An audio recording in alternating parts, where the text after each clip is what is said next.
Okay. Hello, selamat starba. Welcome to a regular session with Pamela. Pamela is going to talk about reaching out of your comfort zone. Welcome, Pamela. So Hi. we can start. You can share your screen. Great. Okay. And I'm just opening this. Yes, great. Okay. So share screen. Thank you, everybody. So I hope we are all familiar with the concept of what the comfort zone is. So comfort zone means where you feel comfortable. So where you are not challenged, where you are happy, relaxed. It feels good. It's okay. Maybe boring, but it means you're not being challenged. And so maybe you're not growing. So let's look at this picture. So we have real life and your comfort zone. So this is basically meaning that if you stay in your comfort zone, you're not really experiencing everything that life has to offer for you. So the idea is that you have to step out or reach out of where it is that you feel like you are not challenging yourself. You're doing the same things. You are doing what feels natural to you. This is one of the main concepts of language teaching, that we want to have a certain amount of what we're doing be familiar and comfortable, but not everything. Think about if you went to a language class and you wanted to learn new things, but they only went over things that you already knew. You wouldn't be growing. You wouldn't be learning anything new. You wouldn't be getting challenged. And so you wouldn't be improving your language ability, right? So we're talking about you as a teacher, about what you can give to your students. That's basically what the point of trying to reach out of your comfort zone is how to effectively challenge yourself, effectively challenge your students, so that you're learning more, you're pushing yourself, you're challenging yourself, and also you're having your students learn more, challenging them and pushing them, but within the right amount, so they're not overwhelmed. It's a hard balance to find, but you want to make sure that it's not too much and it's not too little. So let's look at, in 1908, Yerkes Dodson said, "Your comfort zone is your home base, a safe place not to stay in, but to return to after each exhausting and exhilarating expedition through the wilderness of life. Take a look at your life today. If you are enjoying a shelter of comfort, break through it and go outside where life awaits." So you want to go out and find what is going to actually give you more experiences of what life is. So it, again, it's, as he says, it's something to return to, but not to always stay. So just like, you come home, but you go out every day.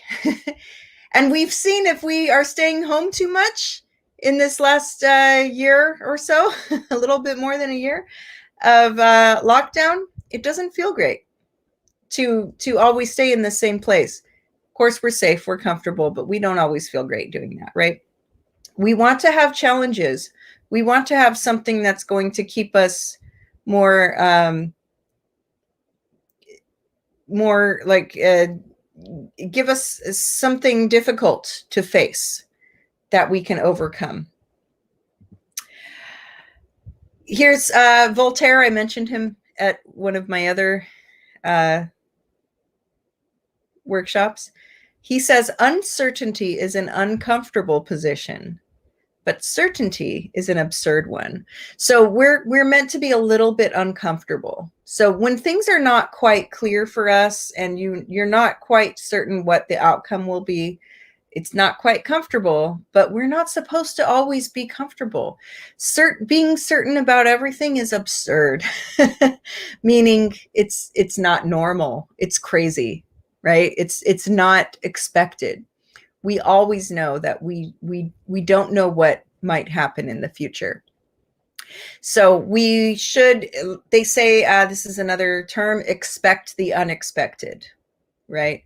So we're supposed to understand that we're supposed to be uncomfortable. We're supposed to be pushed out. It's at any level of our life. I mean, think about babies when they start to walk. They fall a lot, right? It's a little uncomfortable for them to stand. It's uncertain. They're going to fall.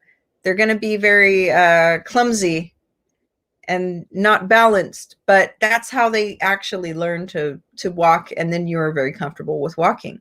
And then maybe you try to run, and maybe you do a marathon, or maybe you walk a very long distance, right? Or start to dance or something like that after you go beyond that discomfort of learning to walk to begin with.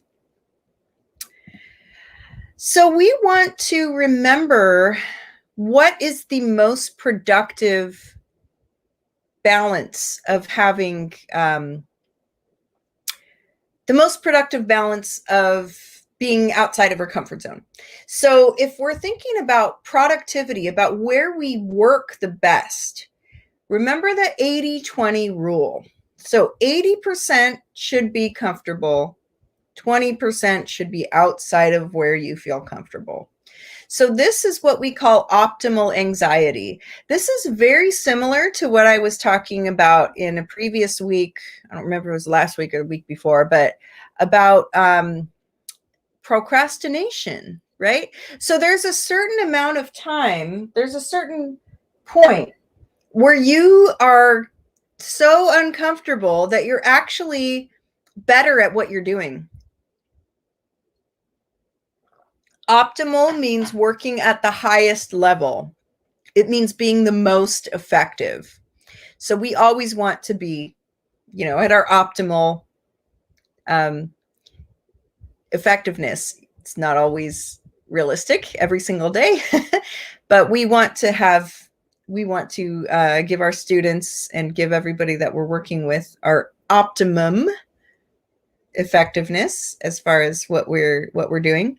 So optimal anxiety means that your anxiety, how nervous you are about doing something, is not too much that you don't want to do it, or that it's painful, or so uncomfortable that you're so scared that you're not getting anything out of it.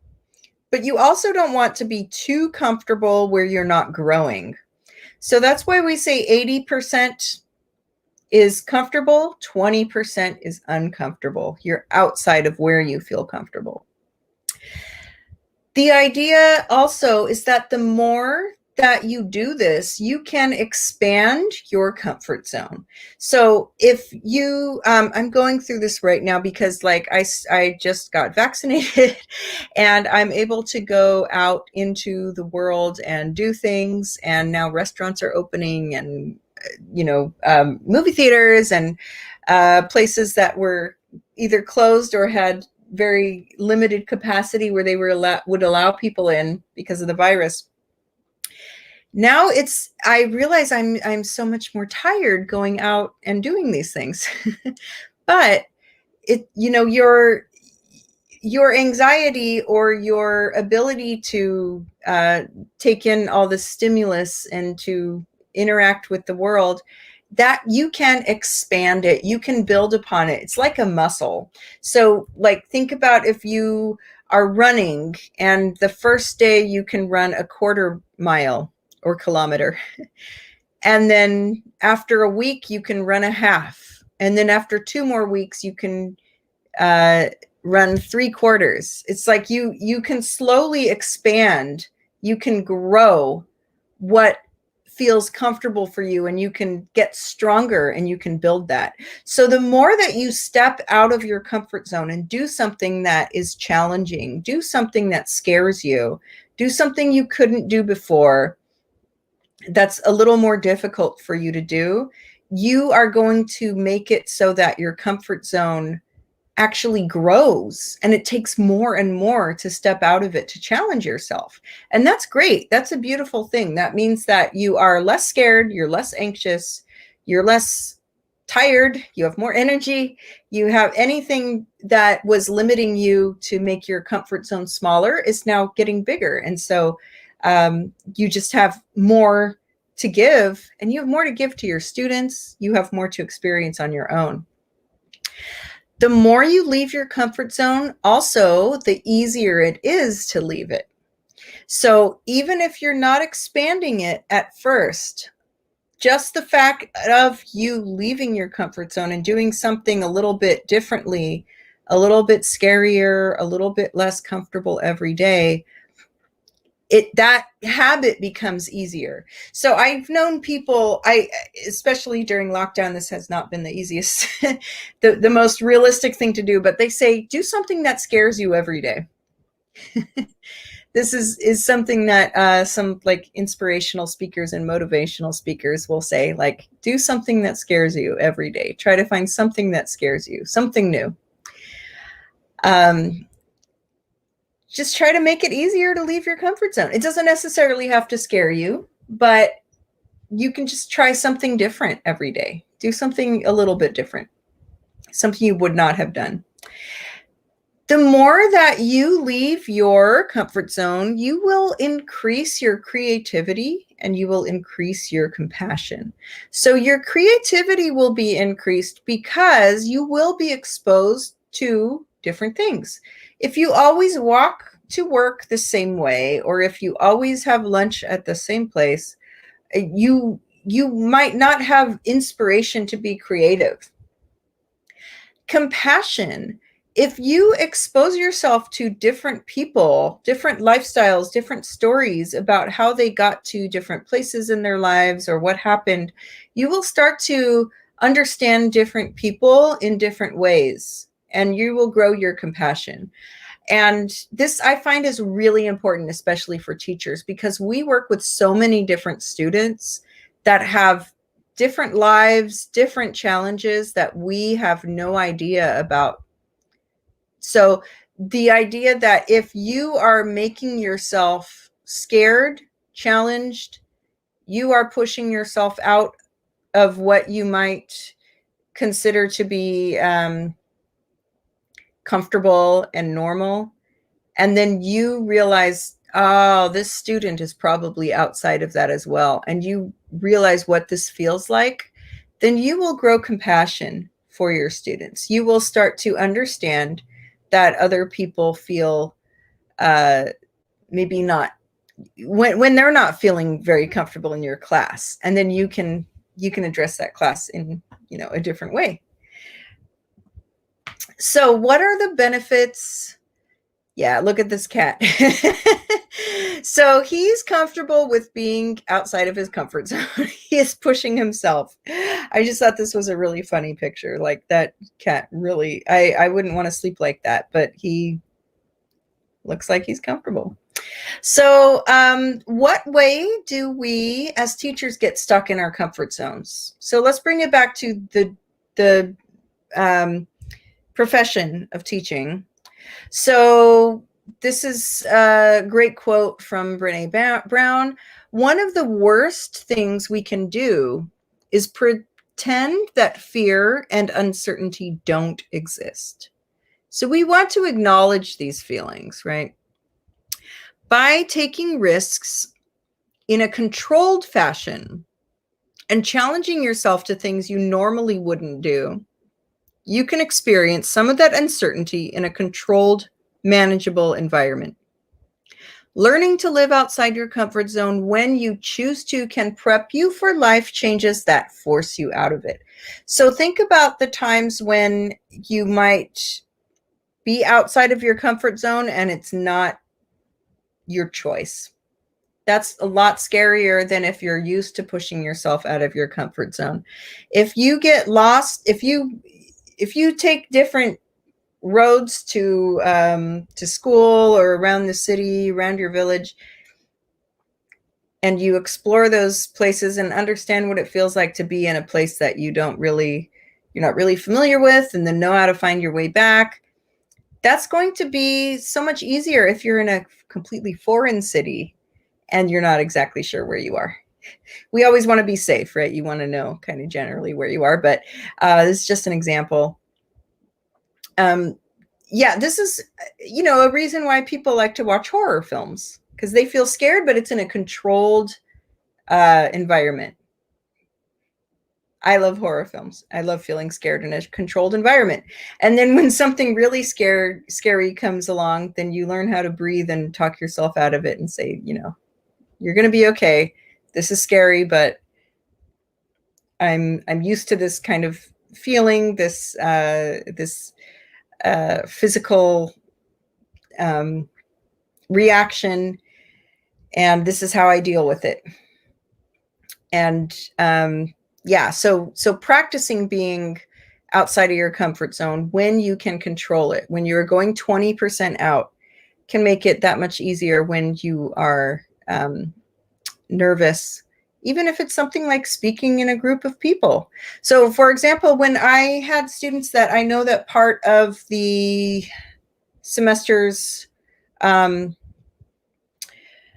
assignment was that they were supposed to give a presentation and stand in front of the class and speak for 5 minutes straight, just for the class. And then the class was supposed to answer, have questions, and they were supposed to answer it. Those students were really scared, especially the very shy ones. But I made sure that I had them, before that this assignment was graded, I had everybody do that without it being graded. I said, okay, I know that we're going to have this project coming up in 2 months, and you're going to have this be part of your grade, and I'm going to be marking all these different things. So let's just do this as part of class, where it's not part of your grade. It's just part of practice, and see how supportive your classmates are. See how supportive I am. We're going to be, you don't need to be scared to be standing up there and talking. And by the time that they did it maybe 3 times before they actually had to do the assignment where they were graded on it, then they weren't nervous anymore, because they had stepped out of their comfort zone. It was in a controlled, uncertain environment. They had already done it. It wasn't brand new for them. Also, it's a different language. That's also scary too. I mean, a lot of people are scared to do something in their first language like that in front of a group of students. And these were first-year university students, it was like right out of high school. So that's one way to, put it in a controlled environment. If you know that there's going to be an assignment that they might be scared to do on their own, have them do it a couple times on their own before you actually do the full graded one. So some of the ways that you can practice is do everyday things differently. So I mentioned like taking a different route, to a different way to go to work, or to go to the market, or taking your kid to school or something. Like, just find a different way to walk through. If you are the kind of person that likes to make very quick decisions, then force yourself to take time to really think about the decision. So instead of going with, we say your gut, meaning like, this is an idiom, go with your gut, or a gut decision. That means your stomach. So we have this idea that you feel it in your stomach first, or in your heart, and then your brain.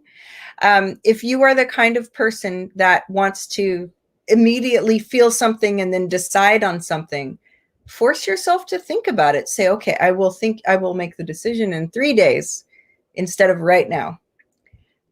On the other side, if you are the kind that really likes to take time to make decisions, just make a gut decision one day. And it doesn't have to be something big. It can be like what you're eating at a cafe, right? But if you are just push yourself out of what feels normal for you. So if you're the kind that always wants to think about something, do it quickly instead. If you are one that always goes with the first thing you think of, then wait a while. Make yourself a little bit more uncomfortable that way. And do things in small steps, so you don't have to push yourself out of the comfort zone like very seriously all at once. So another example of how I use this with my students was when we were doing our practice presentations, I had some students that I knew they were very outgoing. They were very extroverted. They loved to talk. They were very confident. They didn't care if they had mistakes. They would just take the feedback and then they would use it. And then I had other students that were very, very shy. And even if they were correct all the time, they still didn't want to talk in front of people. They didn't want to talk in front of a big group.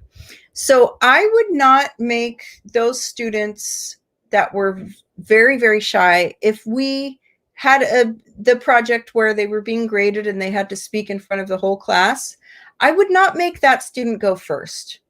I would make some of the more confident ones go first, second, third, and then I would ask the shyer one, after they saw that everything was fine, everybody was supportive, if they forgot what they were going to say, we were just patient and we let them go. You don't want to push somebody completely out of their comfort zone. At the same time, the ones that were very confident and that they wanted to go first because they knew that they were so confident I wouldn't let them go first. I would actually make them wait a little bit because I knew that they could use a little bit of, they could be out of their comfort zone a little bit by waiting and, kind of breathing and watching some of the other students, and then I would let them go because I knew that they could handle that as well. So you really have to kind of feel where people need kind of the smaller steps into being pushed out of their comfort zone. You don't want to do it like too quickly or, scare somebody so much that they don't ever want to be out of their comfort zone again. And let's talk a little bit about fear. So why do we fear stepping out of our comfort zone? We fear failure, right? We don't want to do something that is so much out of what we are capable of because nobody likes to fail. Nobody likes to feel that they were tested at something, they were pushed into something, they were at the point where they would be assessed and it turned out that somebody said you weren't good enough, right? But then I love this question, and it makes you wonder, what would you do? What would you try if you knew you didn't have to do it perfectly? So then that makes you really question, how much are you not doing because you're fearing failure? And how much are you not doing because it's not important to you? Is there something that's important to you that you would love to do? The reason you're not doing it is because you are afraid that you're failing and you have to do it perfectly. But really think about how important is something that you need to do it perfectly, or you just don't do it at all. And then if you come to the answer, you don't really have to do it perfectly to do it, especially not the first time, then you're kind of free to go and try something. So I would like to live in that world where you can try different things and you can, you don't have the pressure to do everything perfectly. We also want to give our students that, that gift of being in our classes and letting them know that you can make mistakes. It's okay. You don't have to fear failure. We are here to grow. We are here to learn. We're here to be out of what is comfortable, and that's okay. You should feel okay about being outside of your comfort zone. You should try things and know you don't have to do them perfectly. So, so start thinking about what ways do our students get stuck in their comfort zones? And what can we do as teachers to help them step out of their comfort zones? Keeping 80-20 in mind. So I mentioned some of these presentations. Also think about who they sit next to in class. Do you let them choose who they sit next to? Do you have a seating chart? We always want to mix up who the students are working with, because they might always have somebody that's a stronger language learner than they are, and they might feel comfortable being with them, or just their friend that they know is not going to judge them. So you want to mix up who they're sitting with. Again, you want to make sure that they have their comfort zone sometimes. So let them choose their friends sometimes. That's also an important thing to do. And yeah, as I said about, giving individual presentations, make sure that you know your students well before you have that kind of assignment. You want them to step out of their comfort zone, but you want it to be optimal. You want it to be something that is beneficial to them, not something that's going to be traumatic. You want it to be uncomfortable, but not painful. Think about asking who you call on in class. So we generally have the rule that we want to hear every student's voice at least once in a class. But some students are more shy. Some are they know they're on the weaker side. So with those students, sometimes I like to, when we're doing an assignment, I like to go around and monitor and see if they are showing that they really do have like the right answer there. Or I might even give them the right answer. I might say, oh, is this the correct answer? Or and then I might even ask, like, could you share that with the class once we get back? And then, so once they have the idea that the teacher knows that they're correct, they're not going to be afraid to share in front of everybody else. And again, the ones that are constantly, talking in class, maybe you want to make them wait a little bit, have them be a little bit less comfortable by needing to wait, because that's also, beneficial for the future.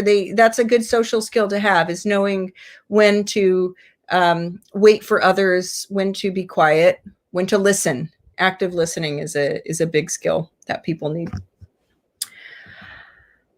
So fight or flight.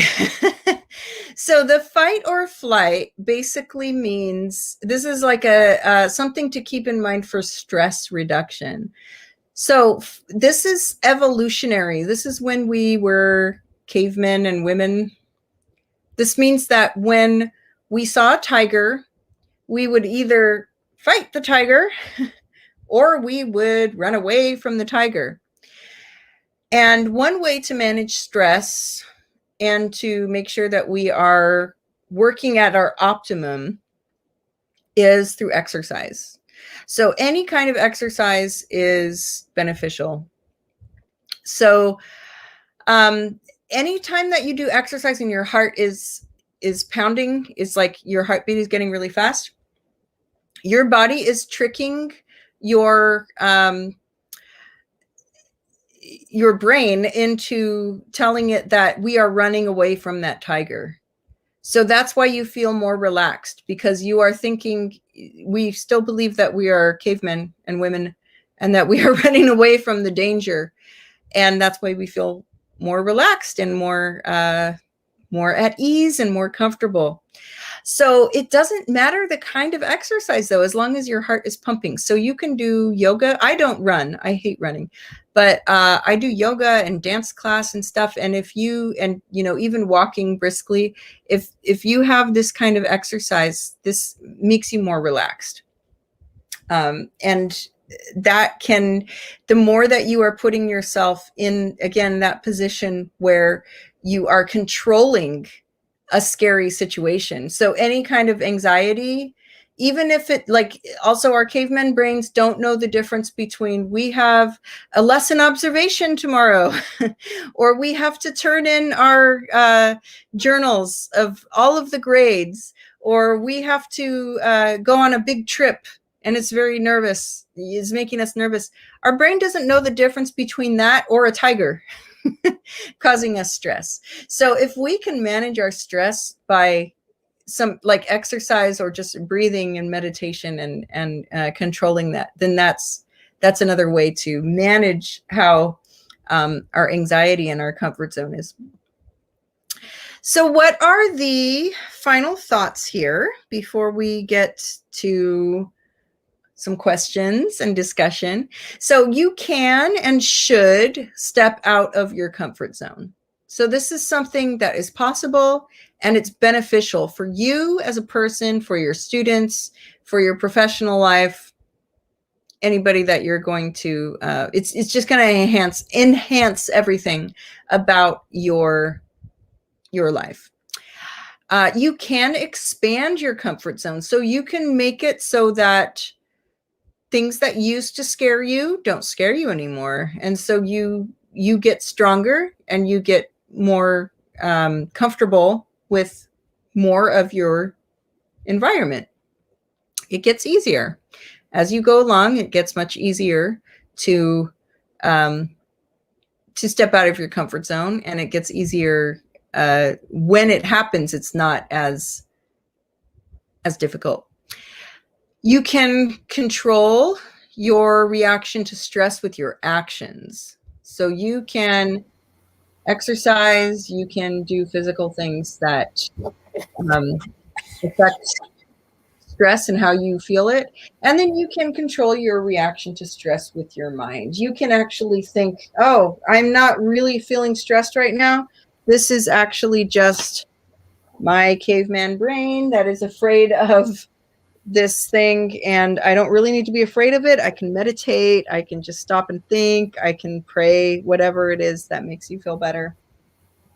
And once you understand kind of how those kinds of things work, then you have less fear in your life, and you are able to go out into the world and challenge yourself. And then you can also bring that to your students as well.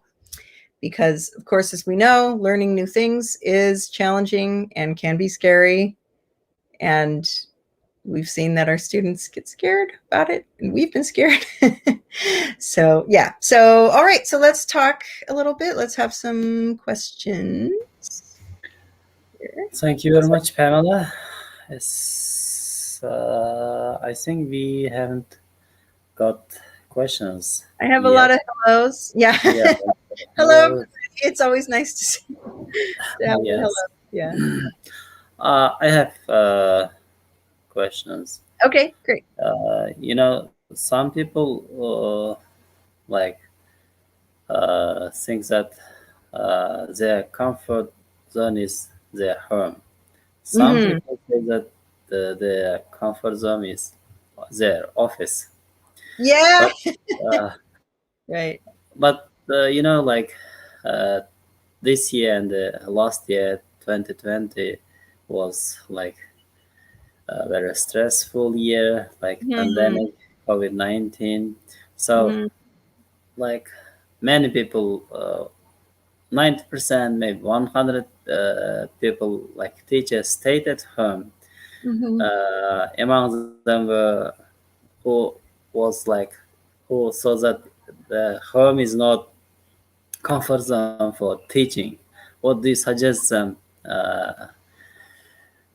to continue their work at home? That's a good point. I mean, I don't have like a huge, answer. I don't have like a super great answer for that. I mean, when we're in this kind of different situation, completely different, yeah, we have just a different world. I know that that's what people talk about a lot. Like, oh, my home life and my work life was completely separate, and now it's the same, and I don't have any kind of way to separate it, and I'm trying to deal with my kids at the same time as I'm working, and like there's a lot of different stresses that come with teaching online, because maybe some of the students, you want to be responsible for them, but they don't have internet access, or they can't put their video on, and you don't really feel like you can connect with them as much. That is a very difficult thing to do. I find that what works best for me is that you have a part in your house that you treat as an office, and you just don't have other things happen there. And, or, you have a certain time that you are like, I'm going to make sure, no children bother me, no family bothers me, and my phone is off while I am doing what I need to do for work, to try to create those boundaries as much as possible so that they don't connect, because that can create a whole other level of stress. But also what I found that is really important is that you do something different every day. And I have to go out for a walk, and I walk somewhere different. You want to get different visuals, different environment that you are seeing, every day, and that has you step a little bit outside of your comfort zone. And maybe at different times of the day too. Like sometimes I'll go in the afternoon, and sometimes I'll go kind of earlier in the morning. So anything that you can control when you can do something a little bit different is helpful. Thank you very much, Pamela. The next question is, in your presentation, you mentioned about uncertainty and certainty. Yeah. Yeah. Mm-hmm. So, for example, in teaching, how can we realize that teaching is uncertain for me, or do you mean that the topic of the class, or what elements will be uncertainty? Yeah. So you don't know what's going to happen in class, right? Mm-hmm. Every time you teach a class, there's uncertainty. You can plan the best lesson. It's happened to me. It's happened to everybody. And it turns out the students don't really understand. So you have to be used to the uncertainty of how the lesson plan is going to go. You might also have a student that you might have a new student, and now you have to introduce the student there. You might have a class be canceled. And so now you have to make up, we still have the same syllabus that we need to complete by the end of the semester, but now we have this class is canceled because of a party or something. There's a lot of different things that might be uncertain. Or maybe you get sick, you get ill, and you can't come to class, and maybe another teacher covers the class, but they don't cover exactly what you had in planned. So being used to uncertainty and being flexible as what needs to be done to make it so that you can complete the things that you're supposed to by the end of the semester or the quarter. That's kind of what I mean about uncertainty, and being ready for that, so it doesn't throw you off too much. It doesn't upset you too much, but that you are used to being a little bit uncertain, so you can just say, I'm okay with this and I will adapt. It's about being flexible. Yeah. Effective activity. Oh, okay. Gulbarchan. Are there effective activities to overcome the comfort zone for teachers? Yeah, like I said, do something just in your personal life. Do something different every day. Like try new foods, or try to talk to somebody new that you wouldn't talk to normally, even if they think you're strange. Meet somebody at the school different. Like when I was at Peace Corps, we were supposed to interview 3 teachers that were not English teachers. So I had to speak to a math teacher only using Kyrgyz because they didn't speak English. This was uncomfortable for me. It was a challenge. It wasn't bad. it wasn't unpleasant, but it was a challenge, right? So it was something that I wouldn't normally do. You go into class and you're usually talking with maybe the colleagues, the other ones that are English teachers, or maybe you have friends or something. Maybe speak to somebody who teaches something different that you wouldn't normally talk to, or a neighbor that you don't know, parent of one of your friends, your children's friend, something. No, don't prepare. Just do it. Rahat, do we need to prepare to get out of the comfort zone, or just do it? Yeah, just do it. Just decide what you're going to do and do it. That's what being, that's what challenging it is about, right? As long as you're safe. I mean, I know I mentioned, like, I love to walk in new cities and like travel around and stuff, but be safe. Find a way to come home. You don't want to get lost or anything, and don't talk to people that might be dangerous, whatever. But if it's something that you feel, ask the person at the magazine, like, some questions about their lives. Hey, where were you born? Are you from Kyrgyzstan? Or are you from somewhere else? I did this because I was, from a different country. And I knew that my Dukun owner was not Kyrgyz because he was speaking with a different accent. Turned out he was from Uzbekistan. He said Yeti instead of Jeti. So I asked, where are you from? So, you get to learn a couple different things like that. So to try to push yourself out of who you are normally talking to and how you're talking to them. Try something different. Yeah. And don't prepare. Okay, thank you very much. One more question, Pamela. Maybe it might be funny. What do you think? Does like teacher does teacher salary influence to comfort zone? Yeah, I that's a good question. The salary, what the money you're making? Yeah. Yeah, So ways.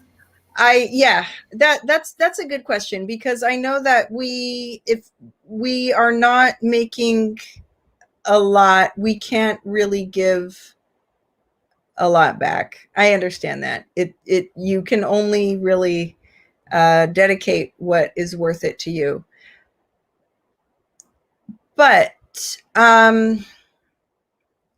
if you do simple things to push yourself out of your comfort zone, you will benefit, regardless of if you're doing it for your job. And anything you do to benefit yourself, your students are going to see that benefit too.